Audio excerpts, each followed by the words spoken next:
Now today let's talk about wrestling some more.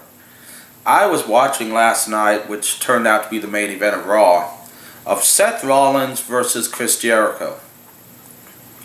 Now I told you before that I thought Seth Rollins was going to be the breakout star of the Shield.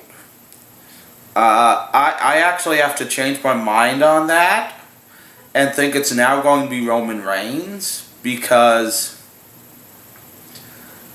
looking at how they juggle people, they do end up pushing.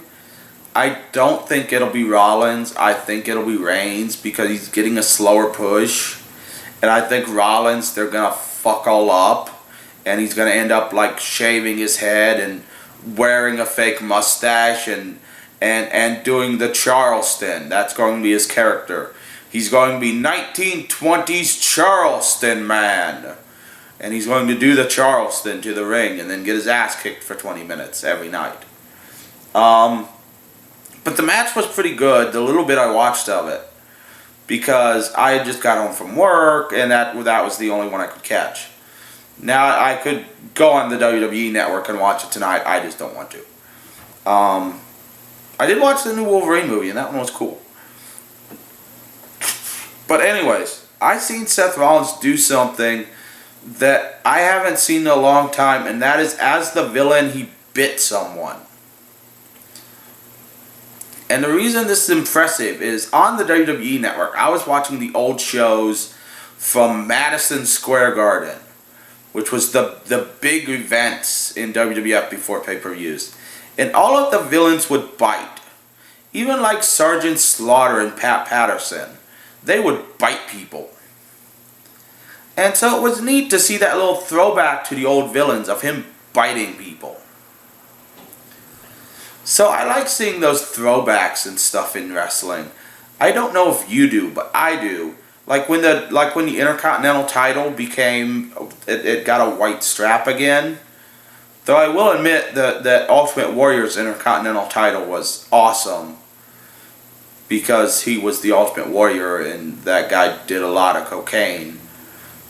Just like Mr. Perfect. But yeah, but once again, I'm not even sure who the Intercontinental Champion right now is. Oh yeah, it's The Miz, because he just won it, and now he's feuding with some black guy, or a white guy, or a midget. He's feuding with El Torito, I think. Because that makes sense. But yeah, those little throwbacks in wrestling, where like he bites someone, or Dean Ambrose pulls his own hair out, or stuff like that, is awesome. And I don't think Triple H comes up with it, because I don't picture Triple H being that smart. I think Triple H, he wants to be he thinks he's still the star of the show, though Triple H was never the star of the show, because no one ever liked Triple H. But, you gotta love the throwbacks, like with Seth Rollins and his biting, or someone like rips the turnbuckle off and throws someone into it.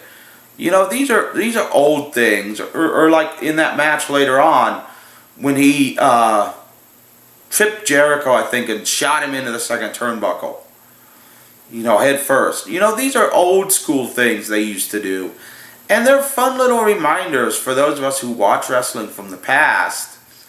And for those of us who watch it now and didn't notice the past, for those of you who do that, it's something new and interesting that you haven't seen done a lot.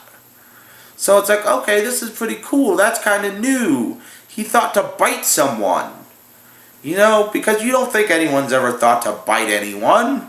Though, back in the 70s and the early 80s, everyone bit people. I'm pretty sure Roddy Piper, though he was like a brawler, he bit people at one point. But yeah, and they should have more of that stuff in there. But I think we're going to see it more from the guys who are big on the independent scene coming up than we're going to see from the established guys. Because the guys on the independent scene did a little bit of everything. These are guys who they had to keep the 150 fans in line to watch their show. So they bit, they do top rope moves. This is where the new main eventers are coming from, and we're going to see a different style of wrestling. We're going to see some old school stuff mixed with some new school stuff, and it's going to be very entertaining as long as the WWF lets them do it. And so strap yourselves in, people. This is going to be interesting to watch. Now, I don't think we're not going to see it from Reigns, because I don't think Reigns was big on the independents. But from guys like Rollins and Ambrose and Daniel Bryan, if he comes back, we're going to see stuff like this. And it's going to be cool. So be prepared. And get naked. Because preparedness is always better if you're naked.